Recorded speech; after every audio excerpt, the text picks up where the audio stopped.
Buenos días, se abre la sesión. Pueden tomar asiento.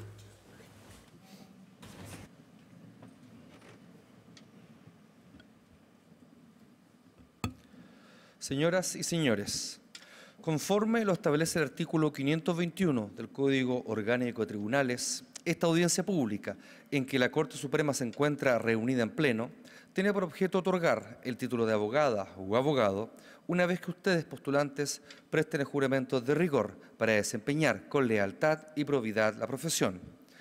Terminada la ceremonia, las nuevas y nuevos profesionales podrán retirar sus diplomas en la oficina de títulos. A continuación, invito a las licenciadas, licenciados y a sus familiares a la ceremonia de juramento, que será recibida por las señoras y señores ministros de la Corte Suprema. El señor secretario del Tribunal procederá a tomar el juramento. Les invito a ponerse de pie.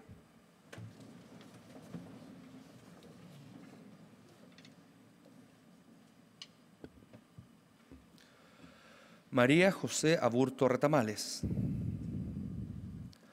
Manuel Fernando Acuña Acuña. Diego Nicolás Albornoz Refusta. Andrés Eduardo Alcatruz Gutiérrez. Marcela Susana Arias García. Federico Aspillaga Quesney. Licenciadas y licenciados, ¿juráis desempeñar leal y honradamente la profesión de abogada o abogado? Sí, juro.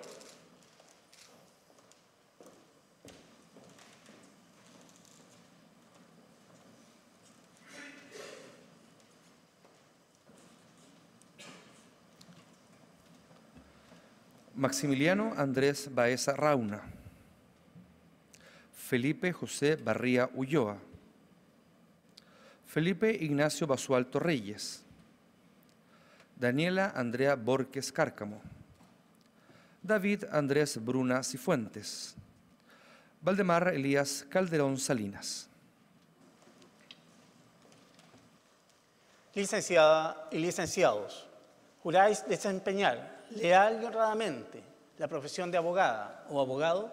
Sí, juro.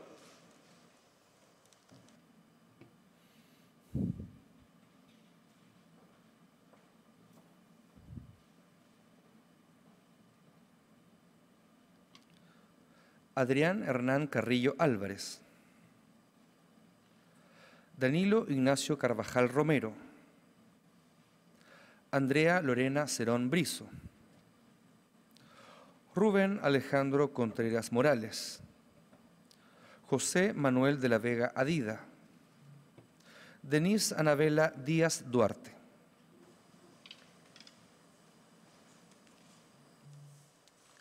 Licenciadas y licenciados, ¿juráis desempeñar leal y honradamente la profesión de abogada o abogado? Sí, juro.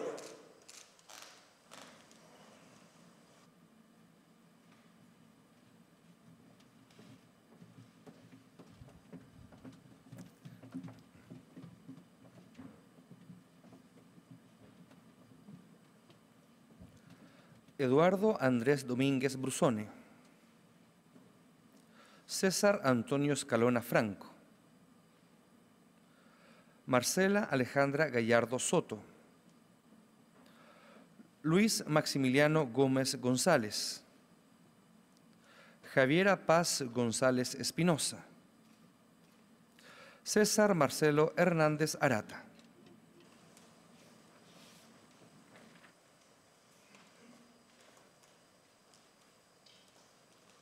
Licenciadas y licenciados, ¿juráis desempeñar leal y honradamente la profesión de abogada o abogado? Sí, juro.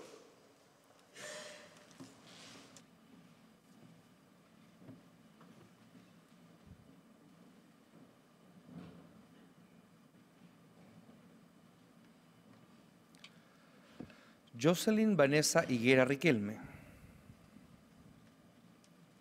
Paola Ivania Jaramillo Arias. Dania María Laratro Chamorro. Paulina Alejandra Larrondo Vildósola. Andrés David Lastra Bravo. Ricardo Andrés Lerú Navarro.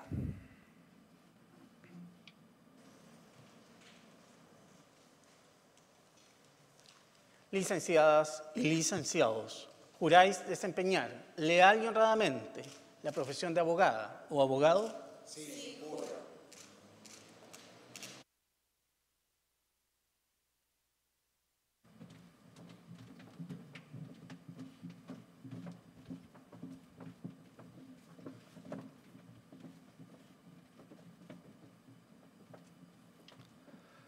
Jorge Mardini Eva. Marcelo Christopher Morales Salman. Patricio Ularico Muñoz Martínez. Ángela Isabel Navarro Fuensalida. Michela Isadora Nieri Bravo. Víctor Hugo Pacheco Becerra.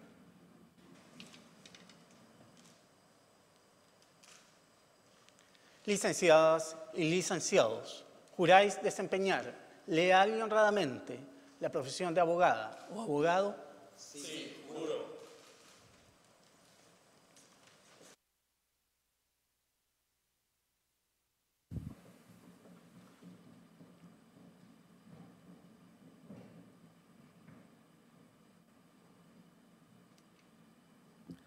Alfredo Adolfo Paredes Rivera. Manuel Ernesto Quilodrán Fernández. Lireyen Elisa Reyes Rojas.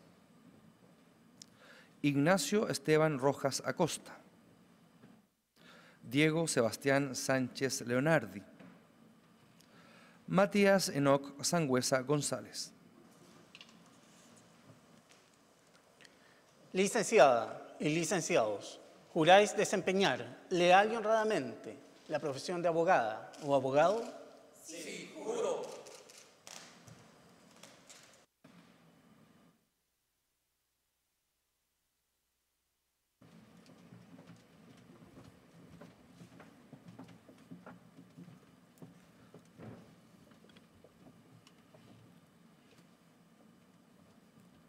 Tomás Ignacio Schneider Lira. Rodrigo Alfredo Valdebenito Navarro. Romina Verónica Baroli Leiva. Karen Alejandra Vicentela Rivera. Ronald Kurt von der Vet Petinelli. Patricio Antonio Yáñez Enríquez. Isabel Tamara Cepeda Mora.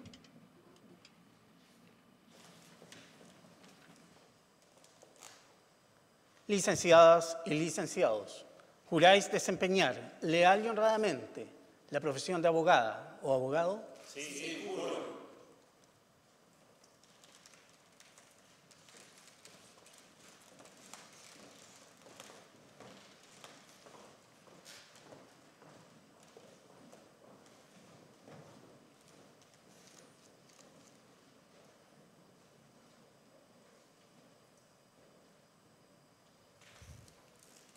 Señor presidente, señorías, las licenciadas y los licenciados han prestado juramento.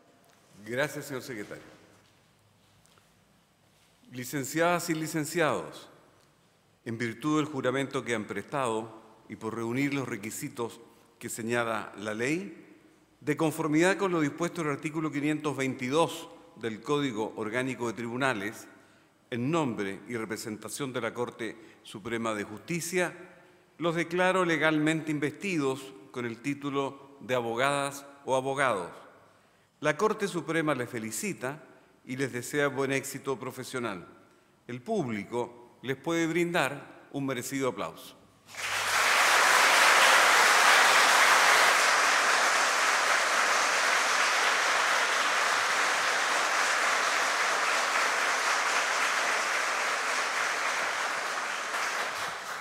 Les invito a tomar asiento.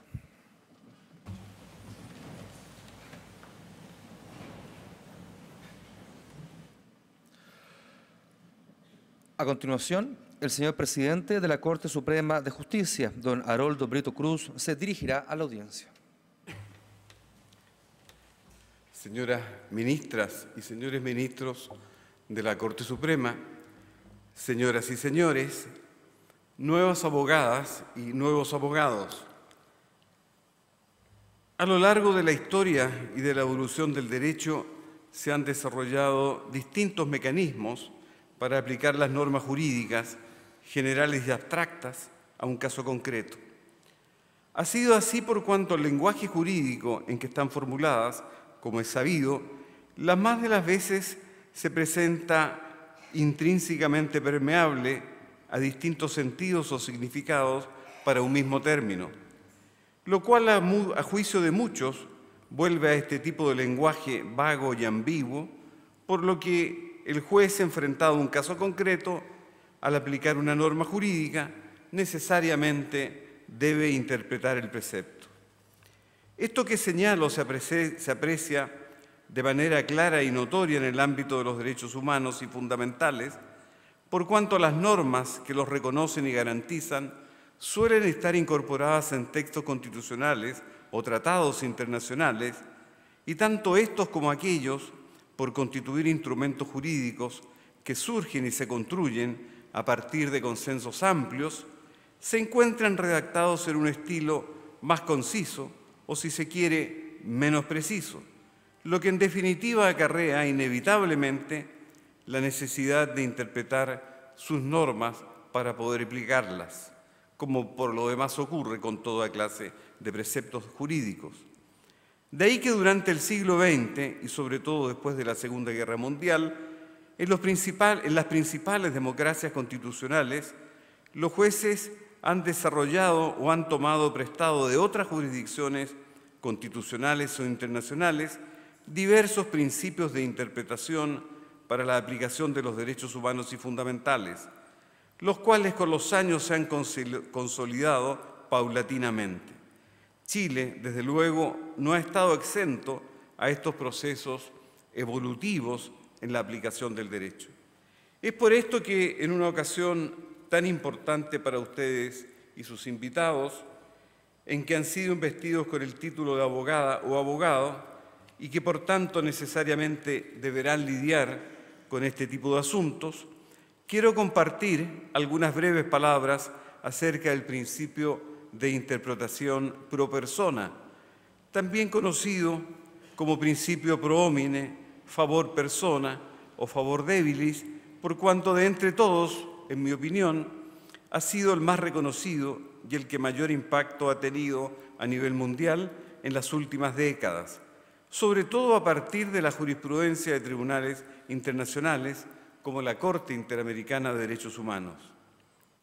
El principio pro persona es un relevante criterio interpretativo que establece que toda autoridad perteneciente al Poder Judicial, Legislativo o Ejecutivo debe aplicar la norma o la interpretación más favorable a la persona o a la comunidad en toda emisión de actos, resoluciones o normas que traten o en que se considere la protección o la limitación de derechos humanos, la cual debe ser la más amplia en el primer caso o la menos restrictiva en el segundo. Por tanto, implica que la interpretación jurídica siempre debe buscar el mayor beneficio para el ser humano, es decir, que debe acudirse a la norma más amplia o a la interpretación extensiva cuando se trata de derechos protegidos y, por el contrario, a la norma o a la interpretación más restringida cuando se trata de establecer límites a su ejercicio. Este principio se basa en que los derechos inherentes a la persona humana, reconocidos por la conciencia jurídica universal, deben ser protegidos frente al accionar ilegítimo del Estado, así como frente a la institucionalidad estatal, a sus agentes, empleados, funcionarios o servidores públicos, las cadenas de mando, los grupos clandestinos e irregulares de su servicio, así como la red de las relaciones institucionales que favorecen, permiten o amparan las violaciones de derechos en un escenario de impunidad. Si en otras ramas del derecho existen reglas de hermenéutica similares, tales como la civilista del favor debitoris, la penalista del indubio pro reo, la laboral en indubio pro operario, mucho más sentido tiene el principio de interpretación pro persona, cuando de lo que se trata no es de estar en desventaja frente a otro particular o frente a un empresario, sino de la desigualdad existente entre un individuo y el propio Estado, para hacer valer nada más y nada menos que sus derechos humanos fundamentales como soporte indispensable y excluyente de todos los otros derechos del ser humano. A nivel normativo, este principio se encuentra reconocido en diversos instrumentos internacionales.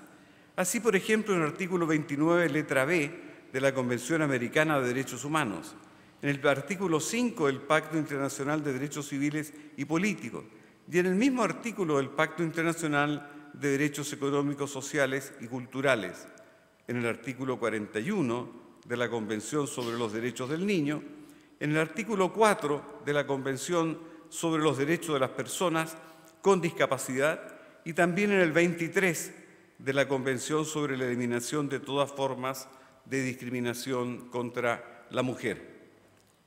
Por su parte, a nivel doctrinario, es un punto relativamente pacífico que el principio pro persona, tanto en Chile como en muchos otros estados latinoamericanos, tiene rango y fuerza normativa constitucional al deducirse como un postulado o principio de la afirmación del respeto, garantía y promoción de los derechos de esta clase que deben concretar los órganos y autoridades del Estado, contenido en las constituciones positivas. En el caso chileno, tal fundamento constitucional se recoge en los incisos primero y cuarto del artículo primero de la Constitución Política de la República y en el artículo quinto, inciso segundo de la misma. Sin embargo, más allá de estos reconocimientos, entre los autores, la justificación de la existencia de este principio y en general de pautas particulares para la interpretación de normas de derechos humanos se sustenta en que esta clase de normas establecen un mínimo y no un techo de protección, así como un techo y no un piso para su restricción. De ahí que sin perjuicio de su reconocimiento explícito, este principio se encuentra implícito en cualquier subsistema de derechos humanos, en consideración a la vocación expansiva de los mismos. Apreciados nuevos abogados y nuevas abogadas, la vigencia de los derechos humanos en un país no solo depende de que estos estén reconocidos en la Constitución, en las leyes o bien sean parte de diversos tratados que los consagran, ni tampoco por la existencia de tribunales bien organizados y procesos ajustados a los estándares internacionales en donde estos puedan hacerse exigibles. La plena vigencia requiere, entre otras cosas, de herramientas técnicas o prácticas que ayuden al operador jurídico a resolver problemas que puedan impedir la aplicación efectiva de estos derechos, esto es, a remover los obstáculos al libre y pleno ejercicio de los derechos. En efecto, la aplicación del sistema normativo de los derechos humanos constituye un aspecto modular para garantizar respeto y la plena vigencia de estos derechos en toda circunstancia. Esta es la finalidad más esencial del principio de interpretación pro persona y con ese carácter he querido relevarlo frente a ustedes. Se trata de una herramienta, una más entre las muchas que apuntan a que los derechos humanos de todas las personas no terminen siendo letra muerta. Quizás por ello es preciso agregar que esa creciente necesidad de dar plena vigencia o de maximizar y optimizar a los derechos humanos ha visto surgir no solo el principio de interpretación pro persona, sino también, y entre muchos otros, el principio de interpretación evolutiva, el de interpretación conforme, el de posición preferente, el de maximización de los derechos, el de progresividad, el de irreversibilidad y el de efecto útil. Si bien todos ellos apuntan también a la misma finalidad, no todos presentan el mismo grado de desarrollo. En efecto, no obstante, esta Corte Suprema, así como también el Tribunal Constitucional, han utilizado en diversas oportunidades el principio de pro persona como criterio interpretativo de derechos humanos. No es menos cierto que tanto este como los demás principios que he mencionado constituyen herramientas cuyo reconocimiento y utilización aún no es totalmente uniforme, pues todavía precisan de un desarrollo doctrinario jurisprudencial más acabado que limite sus alcances y precise mejor sus hipótesis de aplicación y efectos. Seguramente de las próximas generaciones de abogados y jueces dependerá de que ello sea así. Por lo pronto, y a partir de la oportuna excusa que me ha proporcionado comentar al principio pro persona para dirigirme a ustedes, los exhorto a reflexionar sobre la importancia de los derechos humanos para el desarrollo de nuestra sociedad, teniendo presente que de nada sirve declarar o reconocer derechos si no se cuenta también con mecanismos y herramientas que permitan su oportuna y eficaz aplicación. Este es el sentido más profundo de la vigencia universal de los derechos humanos. Con esta idea los felicito una vez más por el logro alcanzado y les deseo el mayor de los éxitos profesionales. A todos, por cierto, los mejores deseos para el año que recién comienza. Muchas gracias.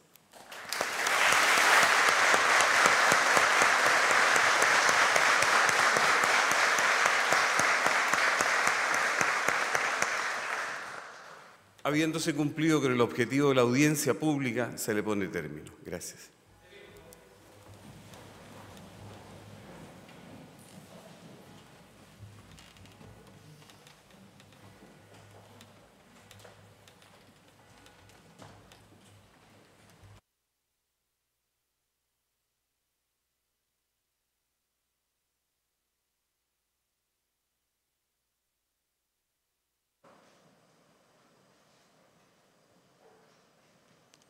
Estimados colegas, felicitaciones. Que disfruten su celebración. Será hasta pronto.